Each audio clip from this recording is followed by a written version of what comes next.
Bonsoir, je suis Christelle Lissy de la chaîne Académie de la Nouvelle Conscience. Je vais vous parler ce soir de la fleur de vie et de la fleur de l'unité. J'ai déjà fait plusieurs vidéos à ce sujet, mais je récidive toujours et encore avec une nouvelle conscience ou pas. Si cette vidéo vous plaît, merci de penser au petit pouce. Si vous voulez retrouver mes soins à distance, mes livres, je vous invite à vous rendre sur fleurdelunité.jimdo.com ou bien sur Amazon pour tous mes livres numériques ou brochés. Et également, si vous souhaitez me remercier de l'existence de ces vidéos, eh bien, vous avez un petit lien PayPal sur lequel vous pouvez faire un don. Voilà. Alors, fleur de vie, fleur de l'unité, quelle différence, quand, comment, pourquoi, tout ceci. Alors, tout d'abord, la fleur de l'unité, eh bien, c'est une appellation qui prend naissance au cœur de ma conscience. C'est un terme que j'ai entendu quand j'ai commencé à vivre cette expérimentation, ces ondes de forme, cette structure géométrique en moi, autour de moi, à travers moi, en 2012 lors d'une très grosse activation de ma Kundalini de type O, où j'ai commencé à conscientiser, expérimenter, ensuite ancrer et manifester cette onde de forme alors que je ne connaissais absolument rien à la fleur de vie, j'en avais déjà entendu parler, mais ça ne m'attirait absolument pas. À chaque fois que quelqu'un venait vers moi et me parlait de la fleur de vie quand j'avais 30 ans, eh bien ça me rebutait en même,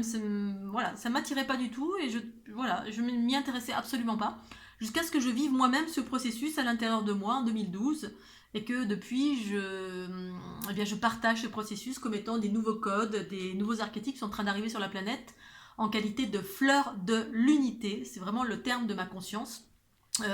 Pour des raisons précises, parce qu'on est en train de vivre un renouveau à tous les niveaux. Un renouveau, ça veut dire une nouvelle façon de procéder, des nouveaux mots pour exprimer de nouvelles réalités, des nouveaux potentiels qui évoquent en fait le retour du principe féminin, la possibilité de pouvoir déployer des potentiels au service de l'harmonie qui implique d'intégrer des nouveaux processus. Et donc, dans ce contexte-là, cette géométrie, je l'appréhendais comme étant les fondations de la vie, comme étant mon corps unitaire géométrique qui me compose moi au-delà de mon corps physique et des différents souffles en fait qui dépendent des différents chakras qui dépendent d'un corps en fait du monde de la matière dans lequel on évolue à l'heure actuelle qui est un monde enfermé et qui est en train de s'ouvrir à autre chose, c'est-à-dire à la conscience qui est la version de soi illimitée et qui se caractérise par le retour du principe féminin et cette structure géométrique qui nous encode, en fait, qui nous révèle à nous-mêmes avec des nouveaux archétypes, une communication plus vaste à l'ensemble, mais d'une façon harmonieuse, qui est en train de surgir à l'heure actuelle. Et donc, en regard à cela, toute cette information, ces expériences que je vis depuis 2012 et que je manifeste, avec laquelle j'ai créé une technique de soins, donc ces ondes de forme qui est cette structure que je me suis mise à dessiner, découvrir des codes mathématiques, des archétypes, des algorithmes, une multitude de choses en fait qui évoquent ce renouveau dans un prisme positif et harmonieux de notre être. Eh bien, j'ai découvert ensuite, plusieurs années plus tard, on va dire 2012, 2013, 14, 15, 16, 17, peut-être en 2016 ou 2017, la corrélation avec la fleur de vie. Voilà, qui au début, ça ne me parlait absolument pas et au contraire, ça me rebutait. Et donc là, la fleur de vie a commencé à faire son entrée dans ma conscience. Donc quand je évoque ma conscience, c'est de l'information en direct, en provenance de ce que j'appelle le champ universel source de mon être, que je trouve au cœur de mes cellules. Et non pas une conscience extérieure issue des croyances ou des études ou de tout ce qui a été exprimé par d'autres à travers des livres, à travers une connaissance extérieure, un ordre établi spirituel autour d'une fleur de vie. Donc j'ai commencé à m'y intéresser il y a quelques années à cette fleur de vie parce que ma conscience me dictait en totalité, elle me dicte en totalité ce que je dois faire, quand, comment, pourquoi. J'ai de l'information qui surgit depuis ce champ universel source qui est en moi et qui est mon propre guide depuis 2012 et depuis même bien avant. Et donc je m'intéresse à la fleur de vie puisque ça me montre ce chemin-là pour pouvoir comparer avec la fleur de l'unité et donner un curseur de l'ordre du connu pour l'ensemble des personnes à qui je partage cette fleur de l'unité. Pour donner une référence, puisqu'en fait, évoquer la fleur de l'unité quand il n'existe que la fleur de vie, ça ne parlait absolument à personne. Et en même temps, eh bien, je devais par moi-même appréhender cette fleur de vie parce qu'en fait, ça a été le début de mon équilibrage au niveau de mes polarités que je percevais sous forme de sphère dans mon corps. Donc cet équilibrage qui a eu lieu en 2012 pendant mon tour du monde qui a duré 6 mois et qui effectivement a consisté à équilibrer des sphères dans mon corps avec différents processus de l'activation de ma Kundalini, bref, que j'explique de mille et une façons dans mes bouquins et dans les vidéos précédentes. Eh bien, quand j'ai commencé à m'intéresser à la fleur de vie sous la guidance de ma conscience, eh bien, j'ai commencé à la dessiner et en la dessinant, j'ai découvert des anomalies. Puisqu'en fait, j'avais en priorité dessiné ce que je vivais moi comme étant la fleur de l'unité, qui est différente, qui est en fait le processus évolutif de ce qui est en train de surgir à l'heure actuelle, des nouveaux potentiels donc, qui sont bien plus vastes et qui sont en train de s'ouvrir en totalité, qui est la génétique de la lumière, en fait le retour du principe féminin, la conscience. Donc j'ai découvert des codes, des archétypes, mais des lois harmonieuses, ce que j'appelle les lois harmonieuses d'expansion et d'unité, que j'ai découvert en dessinant et avec de l'information qui surgissait au fur et à mesure que je dessinais, issue de ma conscience universelle. Donc j'ai découvert tous ces codes, toutes ces lois harmonieuses d'unité et d'expansion qui correspondent en fait à les processus de création de monde, les processus de création de la vie, les processus de création d'un être humain, comment ça fonctionne, comme une boîte à outils en fait. Et donc je découvre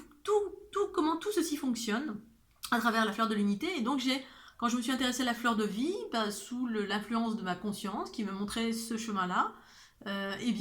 j'ai utilisé mes propres curseurs des lois harmonieuses d'expansion et d'unité que j'avais découvert par moi-même avec la fleur de l'unité. Et quand j'ai appliqué ces lois pour pouvoir dessiner la fleur de vie, et non pas sous la commande de ce que quelqu'un d'autre aurait pu m'expliquer ou d'un bouquin quelconque d'une connaissance extérieure,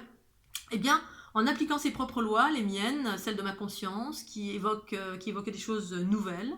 eh bien, j'ai découvert des anomalies dans cette fleur de vie, en tout cas celle qui est exprimée, qu'on voit un peu partout dans les boutiques, sur différents supports, les boucles d'oreilles, les bracelets, les t-shirts, etc. J'ai découvert ces anomalies que je partage à travers différents livrets, différentes vidéos. Et ces anomalies correspondent en fait à l'enfermement de l'ADN des êtres humains, de l'origine de l'humanité jusqu'à maintenant, ayant traversé une ère patriarcale. Un enfermement littéral suite à des manipulations génétiques. Et donc cette fleur de vie qui est relayée dans le commerce, relate cet enfermement, même si elle a une puissance qui est ce qu'elle est, qui est la puissance du patriarcat, un certain pouvoir en lien avec la matière, donc avec un féminin qui est enfermé dans cette fleur de vie. Qui est la plus relayée, évidemment, quand je découvre ça, je me dis waouh, ça expliquait pourquoi pendant mes 30 ans, lorsqu'on me parlait de ça, ça me faisait non, pas du tout, ça ne m'intéresse pas. Tout ça parce que moi je suis ici pour déployer ces nouveaux curseurs, ces nouveaux codes pour libérer en fait en totalité l'être humain à travers ce que je vis et ce que je partage auprès de ceux pour qui ça résonne en fait, cette fleur de l'unité qui ouvre à autre chose, permettant de transcender l'enfermement de l'ADN, parce que ça parle de ça essentiellement, cette structure, ces fondations de la vie, c'est de l'ADN de lumière, ça provient des sources mères, des matrix génitrix, qui créent des mondes, qui créent la vie dans une dynamique de libération, d'autonomie, d'harmonie. Donc tous ces processus, toute cette fleur de vie que j'ai découverte avec ces anomalies, j'en parle, j'en ai fait des vidéos qui sont relativement anciennes. J'ai également des petits livrets que vous pouvez trouver sur Amazon qui s'appellent Les anomalies de la fleur de vie, je crois. Vous pouvez retrouver aussi sur fleurdelunité.jimdo.com dans l'espace boutique ces petits livrets. Sinon des vidéos qui existent qui sont en free, en gratuit, qui expliquent très précisément dans mes bouquins, qui expliquent précisément où se trouvent ces enfermements et comment vous pouvez modifier en fait, réouvrir cette fleur de vie pour pouvoir, si vous l'utilisez comme étant un mantra, comme une onde de forme qui libère, autant utiliser, si ça vous parle, cette onde de forme remise dans le bon ordre qui permet le processus d'expansion et d'unité, alors que cette fleur de vie dans laquelle j'ai trouvé ces anomalies empêche littéralement le mouvement d'expansion et d'unité, c'est-à-dire qu'on ne peut pas s'expanser, on est limité, on est comme si on était dans une cage dorée, parce que ça retrace justement notre ADN enfermé. Et donc quand on voue un culte à cette onde de forme-là,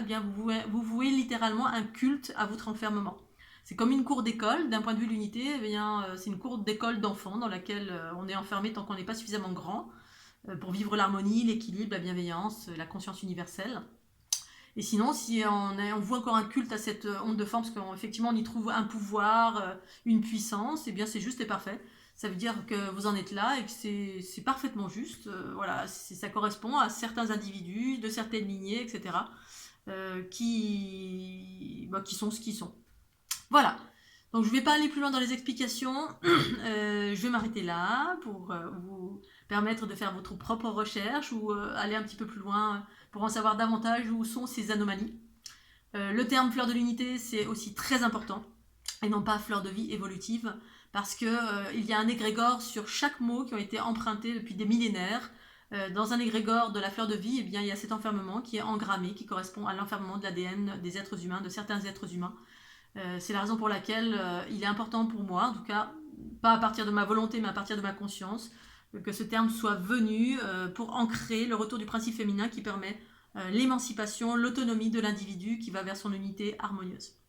Voilà, je vous remercie de votre écoute et je vous dis à très bientôt sur la chaîne L'Académie de la Nouvelle Conscience. Pensez au petit pouce bleu. Merci, bye bye.